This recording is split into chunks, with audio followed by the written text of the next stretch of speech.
Hey, this is Adam MacArthur, voice of Yuji Itadori, and you're watching Voice of the Heroes. What's good, everybody? It's your host, the one and only one, Fleeboy Jetson, and you're listening to the number one anime podcast in the world, Voice of the Heroes.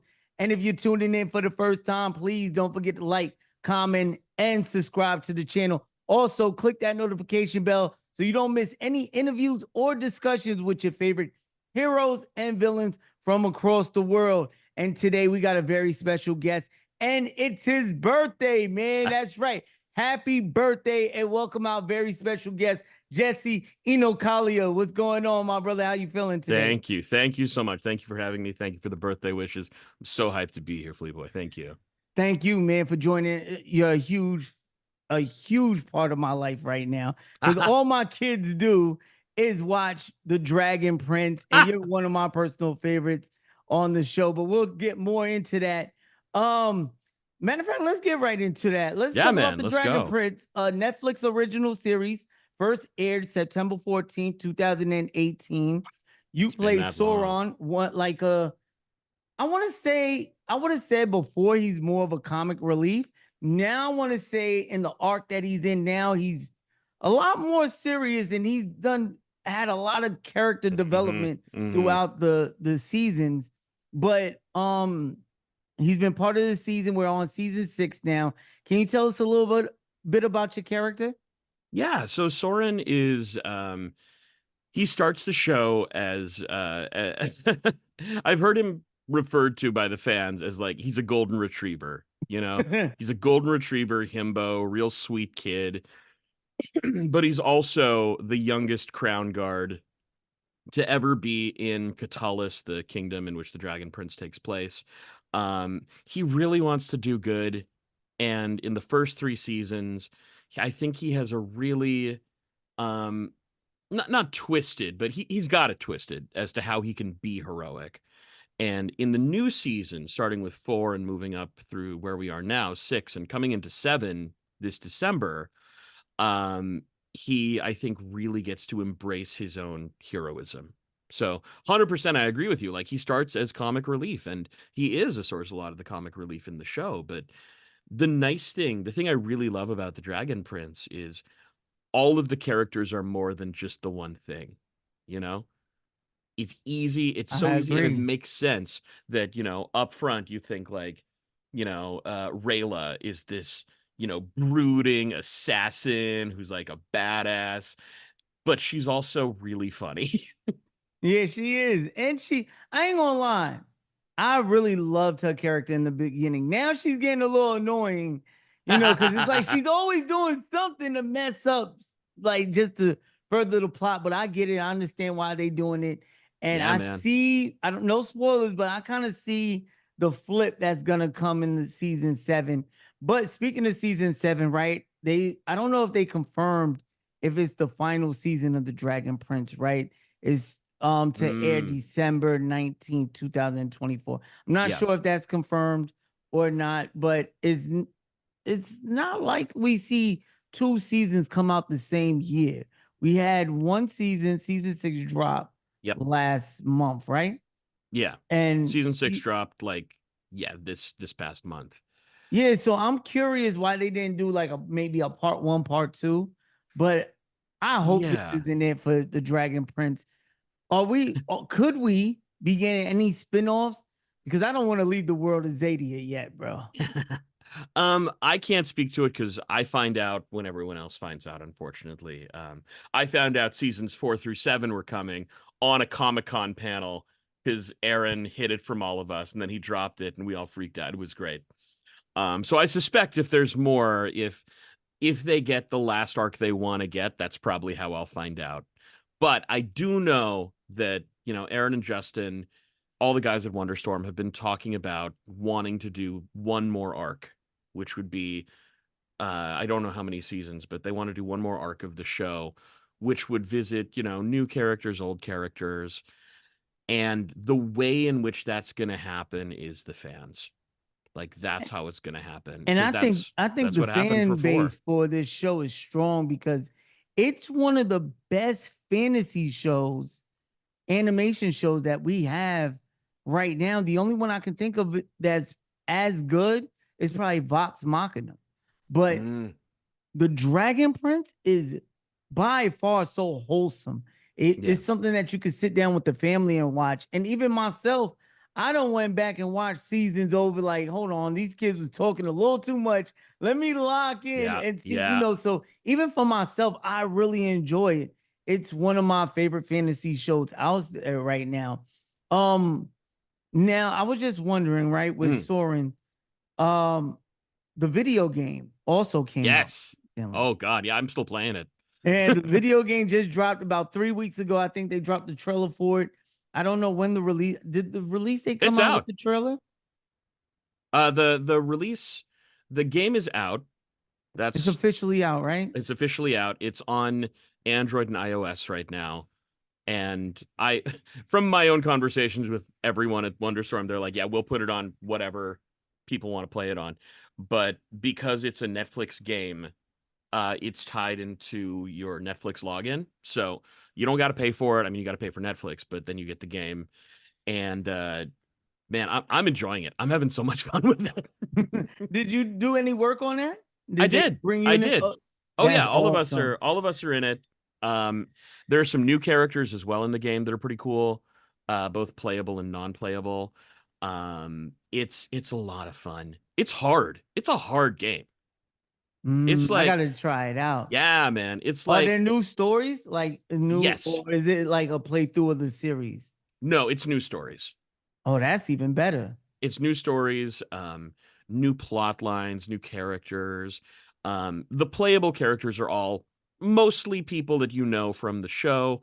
You can play as, I mean, Soren's of course playable, but I think you start the game with access to Amaya, Rayla, and Kareem from the new seasons, Mm. and they all play completely different. Like Rayla is glass cannon, right? She's like super fast, super strong, but she can't take too many hits. Amaya's a tank.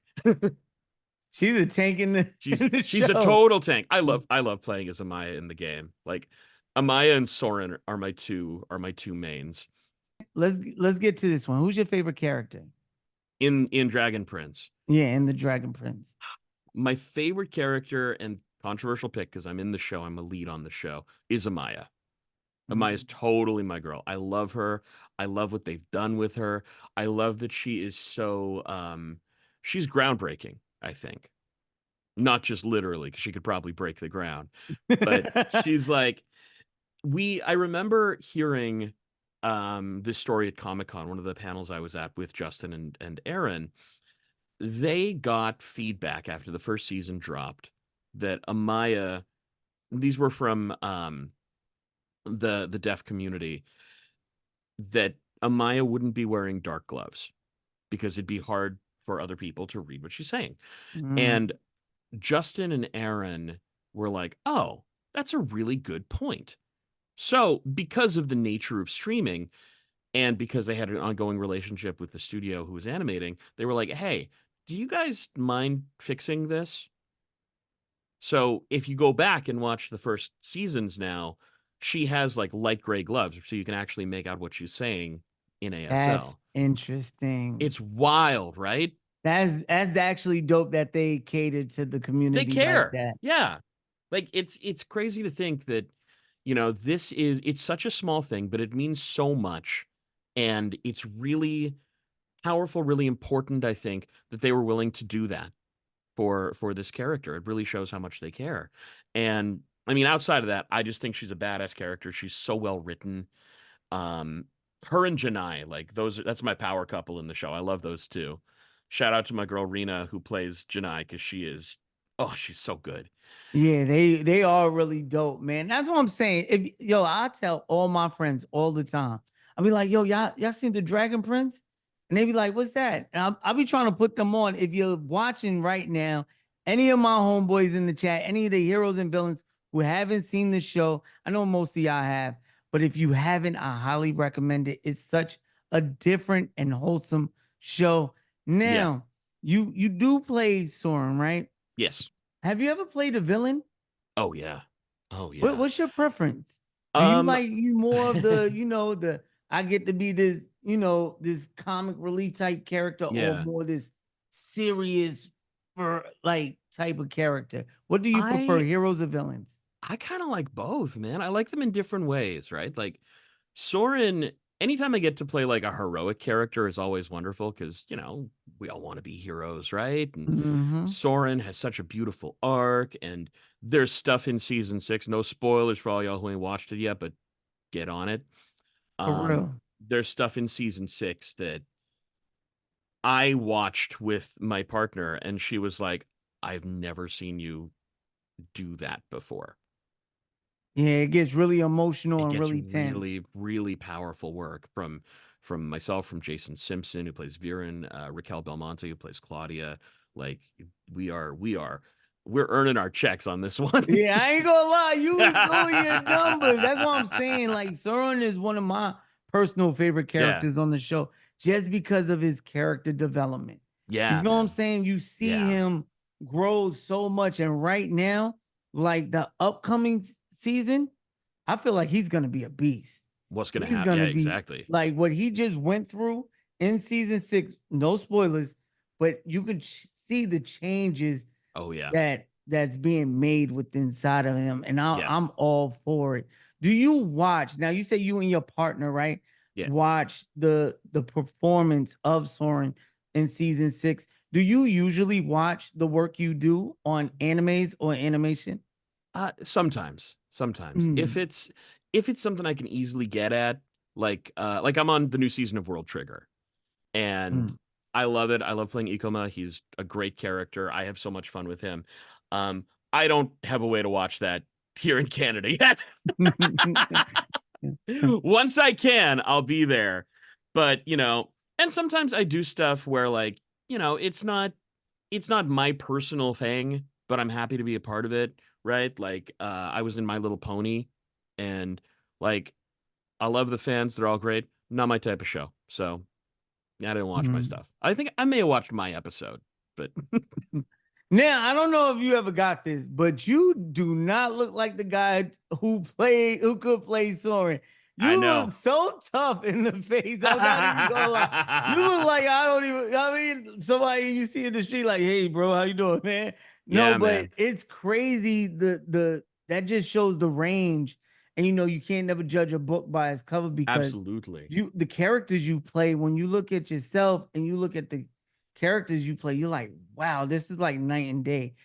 How do you also told me you teach Yeah. other voice actors things. What would you tell them to pull out some of these different personalities from within to, basically bring these characters to life?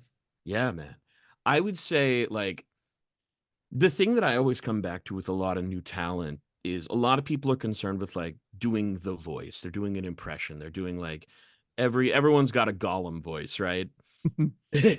And that's great, except what happens when you get booked on the Gollum adult animated comedy and he's got to go through a messy divorce, right? Like, what does that sound like? So it becomes it's always about the acting first and foremost. And even like Soren's voice is not too different from my own voice. It's like I say his natural voice is like me, but a little more upfront and a little dumber. That's all it Mm, is. And it's not that he's a dumb guy. He's just naive, I think. yeah. Or at least he starts very naive. More like a Legally Blonde type character. Yeah, yeah. He's the Elwoods of Zadia. I like that. All right. But So, yeah, for me, it's just about, connecting with the role, connecting with the character. Even if it's like I played Spider Ham in a bunch of Marvel stuff. yeah, we just gonna get to it. I love that Yeah. character, He's so man. fun, right? Yeah, But even definitely. then, it's just about the attitude, right? It's just about his attitude and bringing his attitude to it. And yeah, I'm doing like my best John Mulaney, but even then, it's finding the attitude, right? Definitely. That's what I'm saying. Like the different type of characters you play, it's like you got a personality for each one. Normally, Absolutely. when you hear certain voice actors, especially no disrespect or nothing like that, but real famous voice actors, you can almost tell that's them. You can hear it and be like, oh, that's such and such. He's just doing his, you know what I'm saying? Oh yeah, But he's cashing a check, and that's fine. yeah, but That's when gonna you go happen. in your bag, and like you can't even tell, like there's some Mark Hamill characters. I didn't even Oh know that was yeah. him. I Oh was yeah. like, wait, that was Mark Hamill? When I You know heard what him I in mean? Final Fantasy VII Remake, I was like, "Yo, that's Mark." Exactly. So then you have voice actors like that. So that's pretty dope to know. I want to ask you something more on the anime side of Yeah, things, please. right? What's one of the most enjoyable characters you got to dub in anime? Ooh, okay. This is a recent pull because I'm now allowed to talk about him. I was fortunate enough to play Raiden in the new uh Kenichi Mightiest Disciple dub, Ooh. and it's the first time I have been professionally hired to work with a Filipino accent. So like I'm Filipino. The concept for Raiden and all the people from Tidat, I believe is the country, is that studio wanted for them all to be Filipino. Oh, And so I you was like, got to dig into your I got culture to type dig into my bag. culture for it, right? So Mm. I'm there, I'm playing this like real posh Filipino prince. And it was so, man, that hit so good because not only was he a villain, and he's a dope villain to play, but working with Marissa Lenti, the director, they let me play with a bunch of like Filipino isms within the thing. So like in the Mm. script, there's a moment where Raden's like, "Hey, hey," like trying to get attention, and I'm like, "Marissa, do you mind if I go, oi, oi?" And Love it. yeah, because that's a Filipino thing, right? Yeah, Like, little oi, things like oi, that put a yeah, twist on it. I love it. just enough, right? All But yeah, right, so man, that's a big milestone for me, and I'm so thankful to the everyone at Sound Cadence and Marissa for that's that what's up, man. opportunity. I'm happy for you. That sounds dope. Not gonna lie. All right, let's get straight into some of the more popular questions. Yeah, man. Like, what's your Mount Rushmore of anime characters? This right here ain't gotta be the popular vote, but Yeah, yeah, it's yeah, yeah, your yeah. four of the top anime characters of all time on your own Oof, Mount Rushmore. Who you oof. got up there? Okay, okay, okay. Um, oh God. Josuke from JoJo's Bizarre Adventure. Oh, you know what's No, I'm crazy? sorry, Jotaro. Jotaro is who I'm thinking of. JoJo Bizarre Adventure is the one anime everybody keeps telling me, Flea, you gotta watch it. You gotta watch it. It's one I keep putting off to the side because we're getting so much media these It's days, so like so much. much I can't keep content. up. I Yeah, really it's a can't keep lot. So up. when you have something on your watch list and Yeah, something else comes out, it just drops and drops. But I'm gonna yeah. get to JoJo, y'all. Get to JoJo. Jotaro Kujo is my favorite of them. I do some like light hosting in town, and my theme when I enter to host wrestling is the theme from Stardust Crusaders because I just think it gets me right where I'm going. Start with Stardust Crusaders. Don't everything before that you don't need to worry about. I think okay, four. There's four on Mount Rushmore. Jotaro Kujo is one. Um, uh, oh, this is a tough one, dude. Uh, There's so oh, many, right, that you want to put up there. You like, many. hmm, Kamina from Gurren Lagann. that's a He's good up there one. for me. Yeah, So just that's because like two. You got two that's more. two. Spike from Cowboy Bebop. It's easy, but I gotta go for it because he's my guy. You know what's And crazy? I just checked out Steve oh, Steve Blum. Blum Steve Bloom. Yeah, Bloom, excuse me. He even signed the yeah. pop for me, man. Big shout out to Steve, man. I Shout just out. seen him at Oklahoma Comic Con when he was Icon. out here. Icon, that man. And like Spike hits me, man. He breaks my heart. He makes me laugh. He's so good. You got And I one gotta more. I gotta go with my girl Asuka from Evangelion because Ava was like my first one that I ever got into.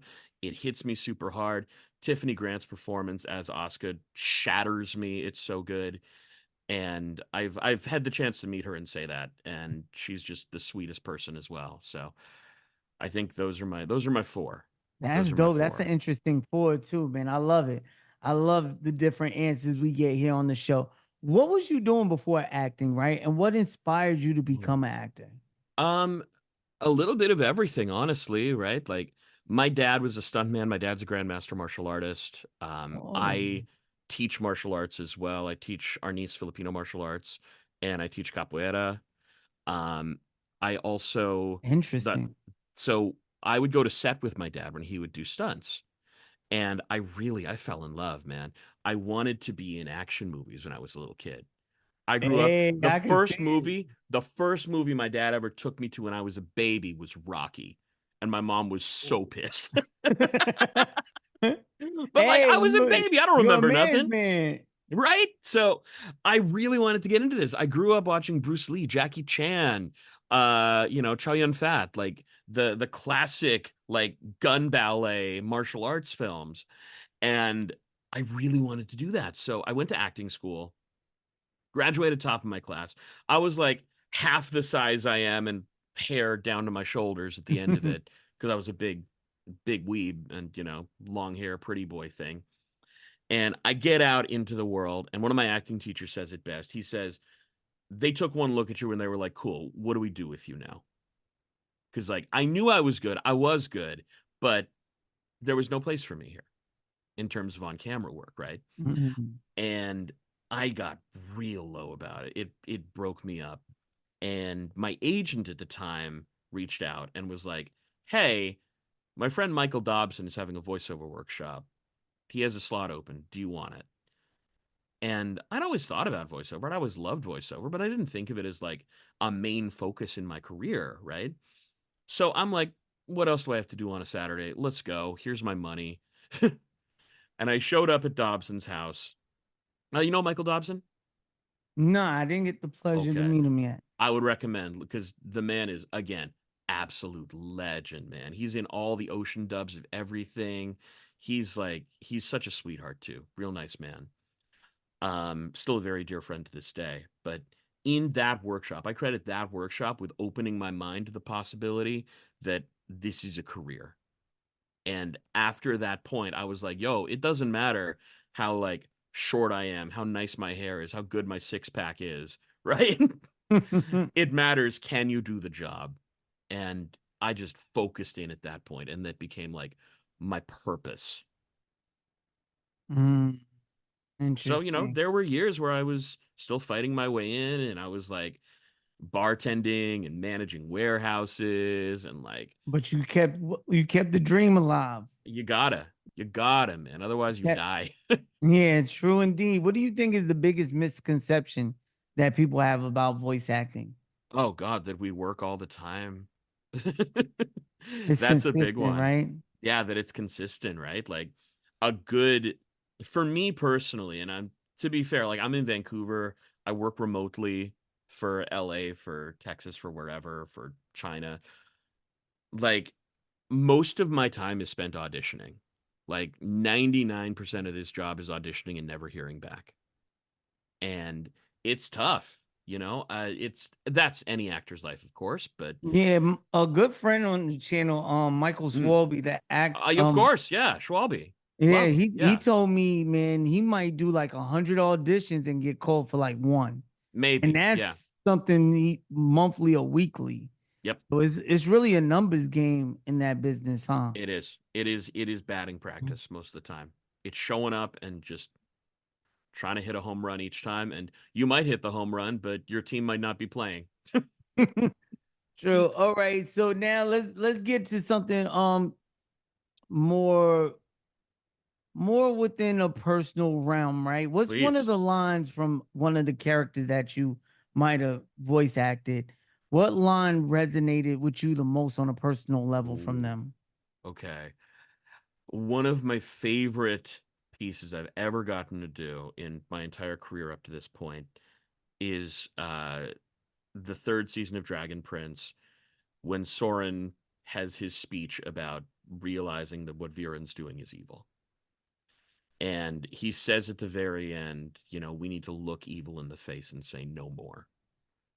And that to me really, really, really hit. You know, I that's a quote that I'll sign on Soren prints when I'm at cons. It's something that I think is just a valuable lesson for everybody right now, right? Because there's bad there's bad stuff out there. True, and And sometimes you bad gotta say stuff, no more, that's man. all we can do, right? Like, it's one thing we stand by and just, don't do anything. And if that's their prerogative, that's the prerogative. But the only way it changes is if we stand up and say no more. And that hit me, Yeah, that's why I love Soren, man. That's that goat right there. He man. don't get enough praise, man. I'm gonna give him his flowers today, though. Are there any ongoing or upcoming anime series that you would like to be a part of? Because there's a bunch. We were just talking about it. There's so much content out there, right? And So there's so much much. more content on the way. Are there any Um, projects that you have seen and you like? I would love to be a part of that. there's so many. There's so many I've seen. There's really beautiful art coming out of Japan right now. Um, speaking to my like real old school heart, uh, the Ranma remake that's coming out, I would Mm. kill to be a part of that, dude. I would love to be a part of that. They Um, also got the remake of One Piece coming out too on Netflix. oh, I know. I mean, if they'd cast me, I'd so be down. Anything really. The Ranma remake hits. The really anything in a JoJo would be incredible. I know they keep rebooting that show. It'll be around forever. So will I. It'll be fine. Pokemon, of course, because who wouldn't? I've got Pokemon tattoos. Like I would love to. Who's your I would favorite love to. Pokemon? Haunter. Haunter's my boy. You play the games and all that? Oh yeah. Scarlet Oh and yeah. all that? Oh, so you be gaming too. I'm oh What's your favorite all I game do. right now? My favorite game right now is I just wishlisted Civ 7 because I have poured more hours of my life into the Civilization series than any other game. I just rolled credits on Persona 3 Reload. Mad props to everybody. My girl Dawn Bennett is, I guess, in it. She destroys. She's incredible. Um, what else am I playing? I just picked up Final Fantasy 7 Rebirth again after months because I put it on That was a hiatus for real good one, Persona. man. I really Oh, love it's that so game. good. Yeah, Oh, I really love that one. yeah. Yeah. I'm real basic with my gaming choices, but I've been meaning to dip back into Shadow of the Erd Tree because I loved Elden Ring and I want to revisit the world, but I gotta be in a place where I can dedicate time to it. That's what's up. Real quick, what are your top three animes of all time? Ooh, okay. Evangelion, number one. Easy. With a bullet. Madoka Magica 2, because that shatters me every time I watch it and it really hits.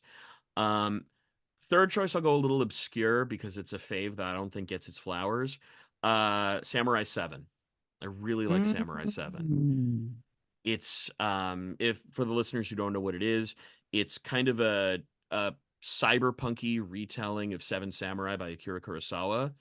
It's I think only like 12 or 24 episodes, which is great. That's what I like. I No gotta more, check it please. out because I love that story in general. So It's any so type of good. retellings they do, I'm always down for it. And All it right, was do you done with have Kurosawa's estate, right? So it's like yeah, it's that's what I'm faithful. saying. It's Like that, good, man. yeah, I gotta check it out. Do you have any upcoming projects or conventions that you could talk about? Not conventions as of yet. I am booking conventions for 2025 right now, so if you're into it, hit me up on Instagram. I've got a post there. And, I always say voice actors are like vampires. We go where you invite us. So if you want us, me or any of the Dragon Prince crew or any of the Kenichi crew or whatever at your con, at your local con, let them know. Then we'll be there. Um, Projects, there's nothing I can really talk about right now. I can talk about stuff that just dropped. I'm all over Zenless Zone Zero. I think you can beat me up and talk to me a whole bunch in that game. I have a book coming out actually that I'm Oh, really that's excited dope. about. I didn't write it. I'm just fortunate enough to be narrating on it. It's called Everything We Never Had. It's by the author Randy Rabai, who's done some writing for Avatar books. But it's really beautiful. It's four narrators, me, Ramon Ocampo, JB Tadena, and Manny Jacinto doing the multi-generational story of this Filipino family based out of the Bay Area. And it starts in like the 1900s with the labor strikes and goes up to like COVID times. And It's really beautiful. It's a really beautiful book. And what's the name of the book again? Everything We Never Had. Oh, bad. Yeah. Let people know where they can find you at on social media. Absolutely. So I'm at Jay Inocalla on all things, JINOCALLA. I mostly use Instagram. I'm still peripherally on Twitter. Always be Twitter. It'll never be the other thing. I have a Twitch. Don't follow me there. I don't use it. But Instagram is kind of my go-to right now. Anytime I can talk about new stuff, I'm there. And yeah, that's really about it. I mean, keep watching the show. Keep streaming. Yeah, If you want definitely. more Y'all Dragon gotta Prince, keep check watching out Dragon Prince. Yeah, I gotta check out season 7. December, I think 19th. 19th is, It I believe, when comes it out. drops. Yeah. And I can't wait for it. I'm hyped for it. Thank you so much for coming on the show. Once again, at the time of this recording, happy birthday to you. I hope you enjoy Thank your you. birthday. Thank you Let's so get a much. bunch of happy birthday comments in the joint too, man. It's the one and only one Fleeboy Jetson, and we out of here. Heroes and villains. I'll see y'all next time. Sing it with me, pretty Cali, pretty